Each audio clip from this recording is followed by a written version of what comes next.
The cold darkness of space stretched endlessly around the horizon, a sleek human military starship cutting through the void like a silver knife. Lieutenant Judd Park stood at the tactical console, his fingers dancing across holographic displays that flickered with incoming sensor data.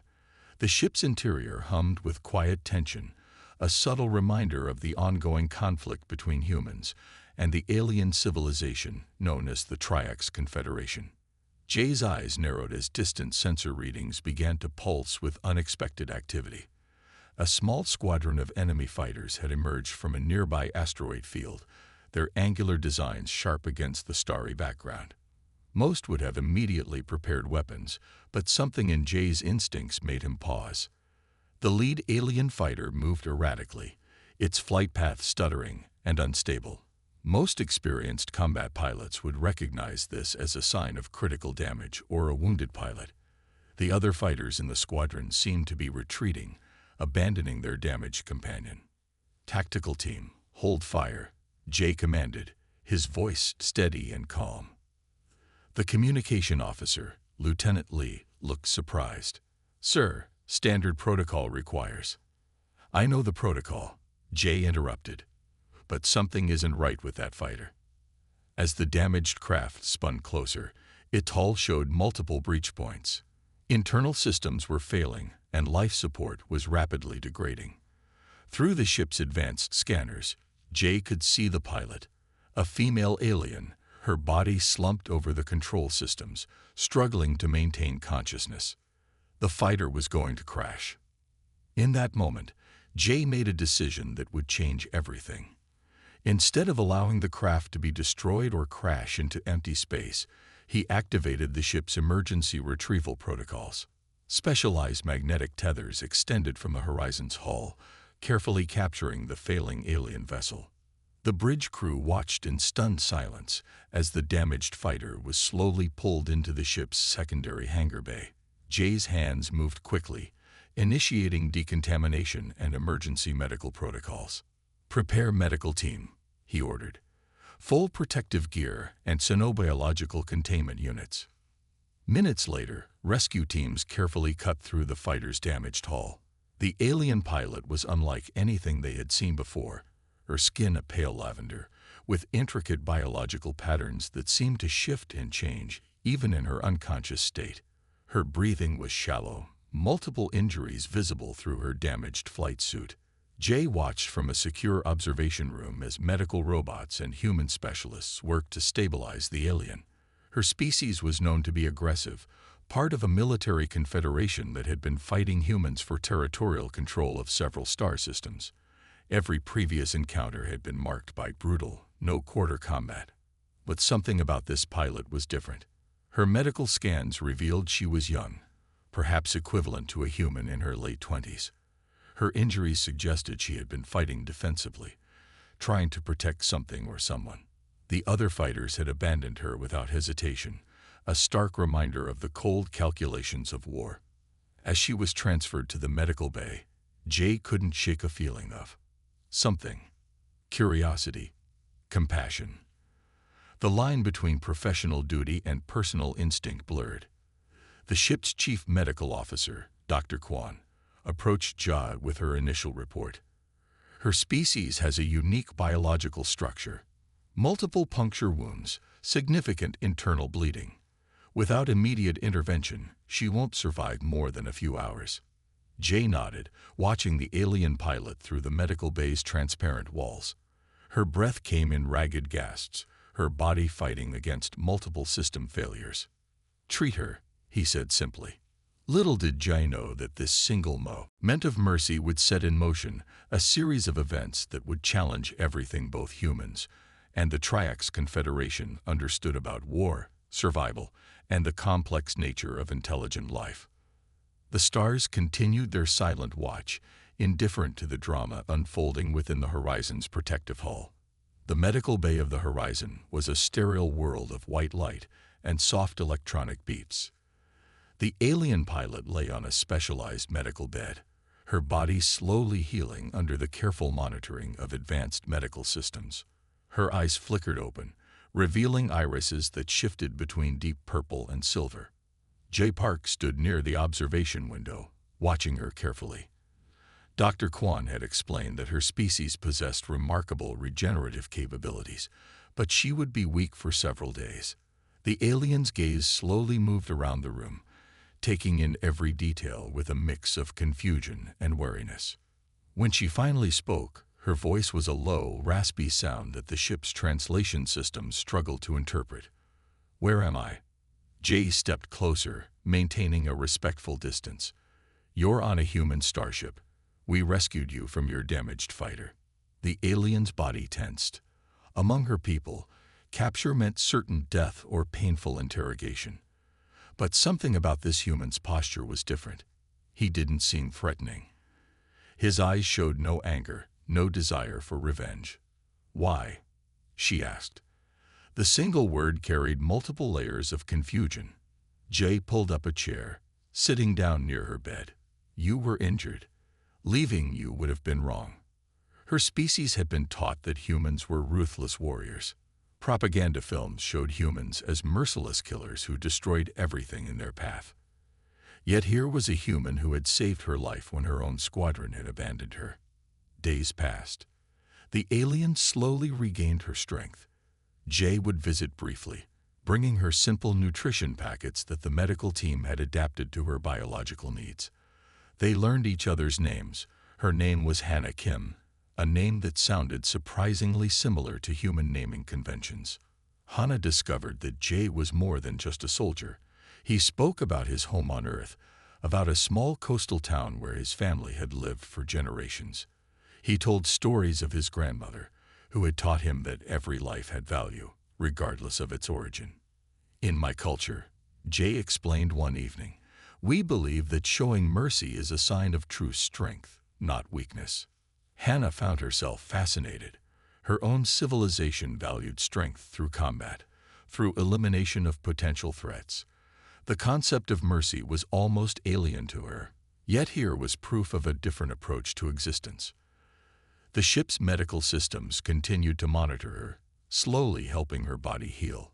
Her biological systems were complex. She could regenerate tissue much faster than humans, but she also required specific types of radiation and mineral compounds to complete the healing process. Dr. Kwan was particularly interested in her unique physiology. "She's unlike any biological system we've encountered," the doctor told Jai privately. "Her cellular structure can adapt and heal in ways that challenge everything we know about extraterrestrial life." Hannah overheard conversations, picked up bits of information about the human ship and its crew. She realized these weren't mindless killers, but a complex society with its own rules, emotions, and understanding of the universe. One evening, as Jay brought her a nutrient pack, she asked a question that had been burning in her mind. "Why did you really save me? Your people and mine have been fighting for years." Jay paused, considering his words carefully. "Because you're alive," he said simply. "And all life has potential. Potential for understanding. Potential for peace." It was a radical concept. In that moment, Hannah began to understand that the universe might be far more complex than the simple narratives she had been taught. The Horizon continued its journey through the vast darkness of space, carrying two beings from different worlds, slowly learning to understand each other. Outside the medical bay's windows, stars continued their silent dance, witnesses to an unexpected moment of compassion. The weeks passed slowly aboard the Horizon. Hannah had been moved from the medical bay to a secure observation quarters, a space that bridged the gap between prisoner and guest. Joe visited her regularly, bringing data tablets and small objects that represented human culture. One evening, he brought a small holographic device that projected images of Earth. Green landscapes, blue oceans, and bustling cities appeared around them like magic. Hannah watched in wonder as scenes of human life unfolded. Children playing, farmers working in fields, scientists exploring strange landscapes. "Your world seems chaotic," Hannah observed, her fingers tracing the holographic images. Jay smiled. "Chaos is part of our strength. We don't fear differences. We learn from them." He showed her images of human history, moments of conflict, but also moments of incredible cooperation. A photograph of people from different cultures working together to build a hospital. Rescue workers helping survivors after a natural disaster. Scientists from multiple countries collaborating on complex research. Hannah learned about human concepts that had no direct translation in her language. Words like empathy, compassion, and hope became more than just sounds. They became living ideas. The ship's communication systems allowed her to learn human language quickly. Her biological systems were designed for rapid adaptation, a survival mechanism that now helped her understand her unexpected hosts. Captain Wu, the ship's commanding officer, watched these interactions carefully. He understood the potential diplomatic importance of Hannah's presence. Every conversation, every shared moment was a potential bridge between two civilizations that had known only war. Jay brought her books about human history. She read about moments when humans had overcome incredible challenges, stories of people who fought against injustice, tales of individuals who changed entire systems through understanding and patience. "Your people have suffered," Hannah said one day, reading about human conflicts. "Yet you continue to believe in something better." Jay nodded. "Suffering doesn't define us. How we respond to suffering does." Their conversations became longer, more complex. They discussed philosophy, biology, the nature of consciousness. Hannah shared stories about her own civilization, its strengths, its challenges. Ja listened without judgment, asking questions that showed genuine curiosity. The ship's crew watched this unusual relationship develop. Some were suspicious, others were fascinated. Lieutenant Lee, the communication officer, began documenting their interactions, recognizing their potential historical significance. Hannah learned about human music. Jai played traditional songs from different cultures. She was surprised by the emotional depth, the way music could communicate feelings beyond words. A Korean folk song made her understand something about human emotional complexity she had never considered before. They discussed war, not as enemies, but as beings trying to understand each other. Hannah explained her civilization's belief system, how conflict was seen as a natural state of existence. Jai shared human perspectives about conflict resolution, diplomacy, and mutual understanding. "We are not so different," Hannah said one evening, watching stars move past the ship's observation window. "We both want to survive. We both want to understand." The ship continued its journey, two beings from different worlds, slowly building a bridge of understanding. Outside, the universe remained vast and mysterious, watching their unexpected connection. Captain Wu understood something important was happening. This was more than a diplomatic encounter. This was a potential turning point in interstellar relations. Joy and Hannah represented something new. Not soldiers, not enemies, but potential ambassadors of understanding. Their conversations became a quiet revolution, challenging everything both their civilizations believed about each other. The stars continued their silent journey, indifferent to the small but profound moments happening within the horizon's protective hull. Alarms screamed through the horizon's corridors. Red emergency lights bathed everything in a harsh crimson glow. Jay's hands flew across the tactical console, tracking multiple incoming enemy signatures. Hannah stood beside him, her body tense. "Those are triax attack formations," she said quickly.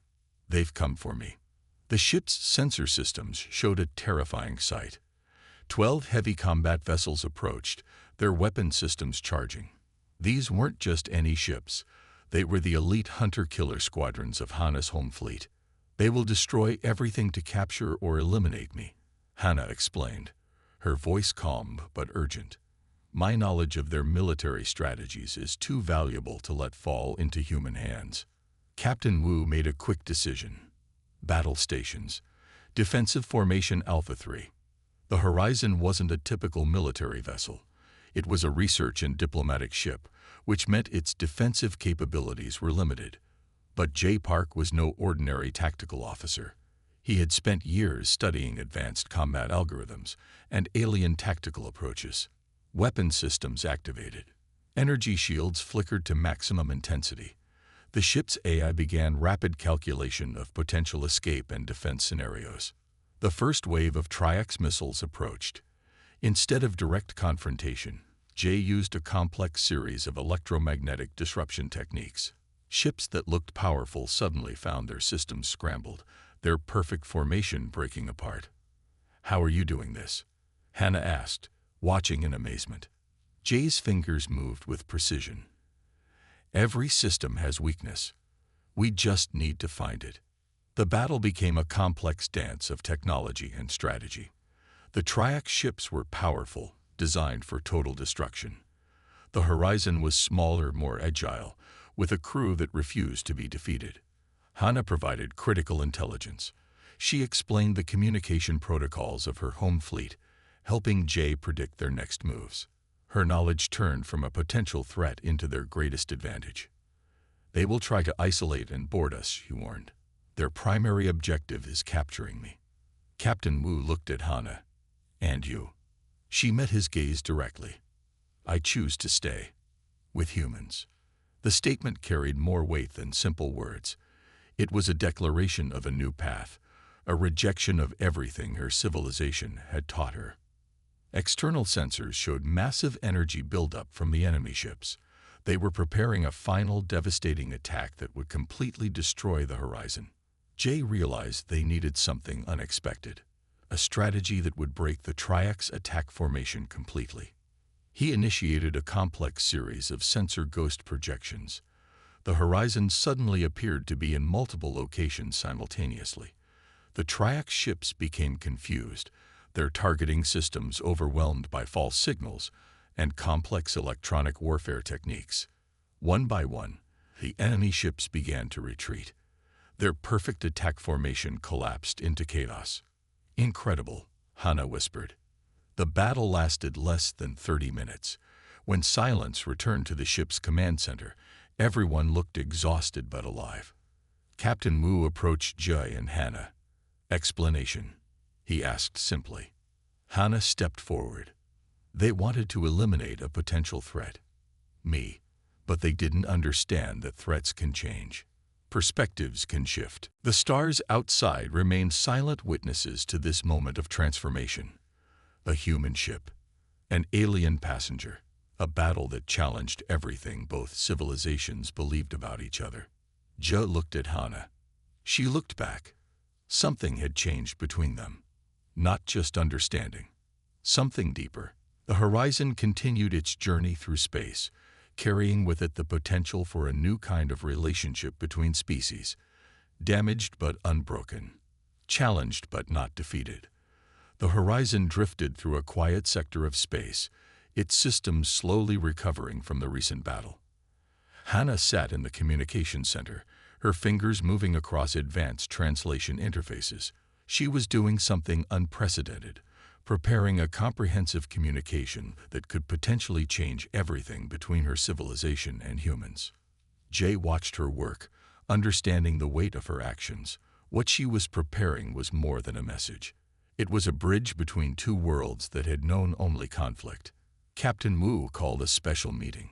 The ship's senior officers gathered, with Hannah seated as an equal, not a prisoner. Her decision to provide critical intelligence about the Triax fleet's strategies had saved not just the Horizon, but potentially prevented a much larger conflict. "They will not expect this," Hannah explained, her voice steady. "My people believe in total victory. The concept of negotiation is seen as weakness, but what we've discovered is that true strength is understanding." The communication she drafted wasn't a surrender. It was an invitation, an explanation of how two species could find common ground. She detailed the flaws in her civilization's approach to conflict, the limitations of their military-driven culture. Lieutenant Lee worked alongside her, helping to ensure the message would be received and understood. Translation wasn't just about words. It was about context, about creating mutual understanding. Days passed. The message was sent through a complex series of quantum communication channels. It would take weeks to reach its destination, traveling faster than light, but still bound by the universe's communication limitations. Jay brought Hannah small gifts, a music player with human songs, a data tablet with images of Earth, small things that represented more than just objects. They represented possibility. "What happens now?" Hannah asked one evening, watching the stars move past the observation window. Jay smiled. "Now we wait. And hope." The response came sooner than anyone expected. The diplomatic vessel from the Triax Confederation approached the horizon. But this wasn't an attack ship. This was a communication vessel. Hannah's message had created something unexpected. Doubt, curiosity, a crack in the rigid military thinking of her people.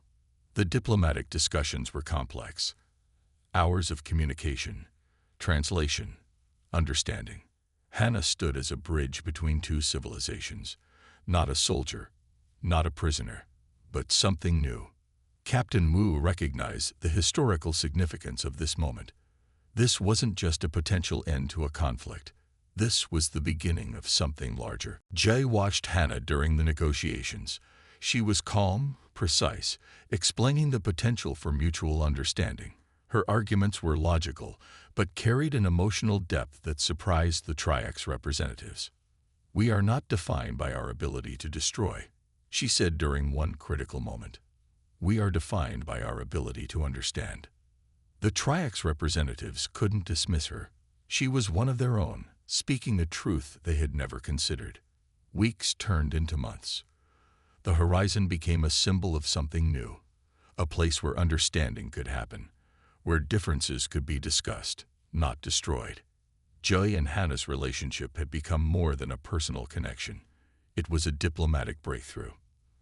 The living example of how two beings from different worlds could find common ground. The universe watched, silent, waiting.